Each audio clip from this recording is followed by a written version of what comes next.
Train ও ছোট চারচাকা গাড়ির সংঘর্ষ শুনতে অবাক লাগলেও এমনই দুর্ঘটনা ঘটেছে দার্জিলিংয়ে। দুর্ঘটনায় কেউ হতাহত না হলেও ছোট যাত্রীবাহী গাড়ির সামনে অংশ ব্যাপক ক্ষতিগ্রস্ত হয়েছে। জানা গিয়েছে আজ মঙ্গলবার দুপুরে দার্জিলিং রেল স্টেশনের পাশে ডিআরসি পার্কিং জোনের সামনে দুর্ঘটনাটি ঘটেছে।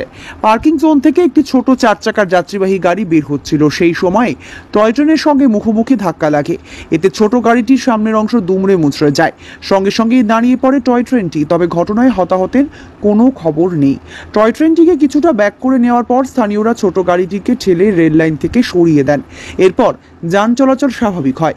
দার্জিলিং হিমালয়ান রেলওয়ের এই টয় ট্রেন শিলিগুড়ির নিউ জলপাইগুড়ি রেল স্টেশন থেকে দার্জিলিং পর্যন্ত চলাচল করে। এই ট্রেনে যাত্রাকালে পাহাড়, প্রাকৃতিক সৌন্দর্য ও শীতল আবহাওয়া উপভোগ করা যায়। ফলে শুধু পর্যটকই নয়, সকলের কাছেই খুব আকর্ষণীয় এই টয় ট্রেন।